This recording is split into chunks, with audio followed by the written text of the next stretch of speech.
আজকের সুন্দরী প্রতিযোগিতা এক আধুনিক পতিতাবৃত্তি। আজ বাংলাদেশ সহ অন্যান্য মুসলিম বিশ্বে এই নোংরামি ছেয়ে গেছে। নারীবাদের স্লোগানের আড়ালে নারী দেহের উন্মুক্ত প্রদর্শনী আজ সভ্যতা ও শিল্পে পরিণত হয়েছে।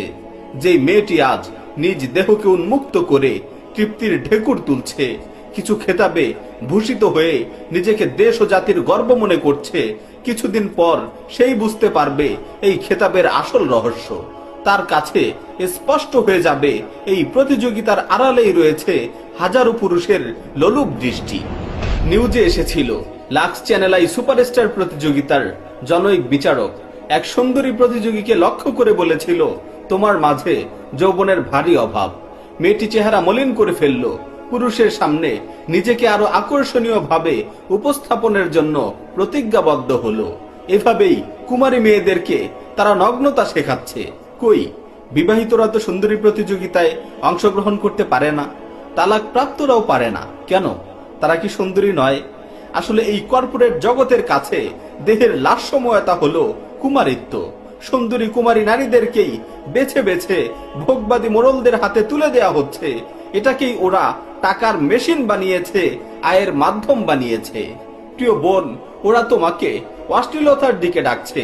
এই অসভ্য ইতরেরা, এই নির্লজ্জরা তোমাকে লক্ষ্য করে খোলামেলায় বলছে, দেখিয়ে দাও অদেখা তোমাকে, দেখিয়ে দাও তোমার মাঝে কি আছে। প্রিয় বোন, ওরা তোমার দেহকে নিয়ে বাণিজ্যে মেতে উঠেছে। ওরা তোমাকে বিবস্ত্র করতে চাচ্ছে।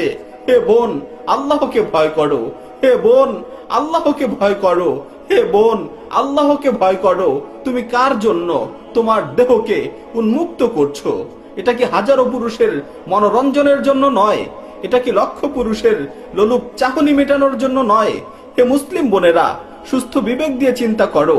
ইসলাম তোমাকে যে সম্মান দিয়েছে, ইসলাম তোমাকে যে সম্মানের জীবন দিয়েছে, তুমি সেই সম্মানকে ফেলে কোন দিকে ধাবিত হচ্ছ?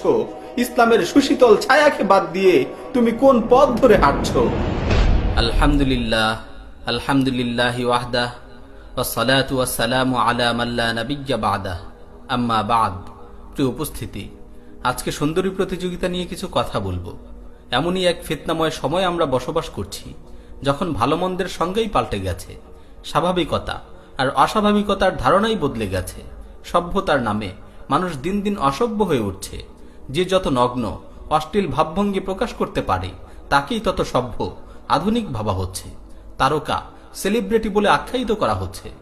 অথচ ইউরোপীয় সাদা চামড়াধারীরা যখন প্রথমবার আমেরিকায়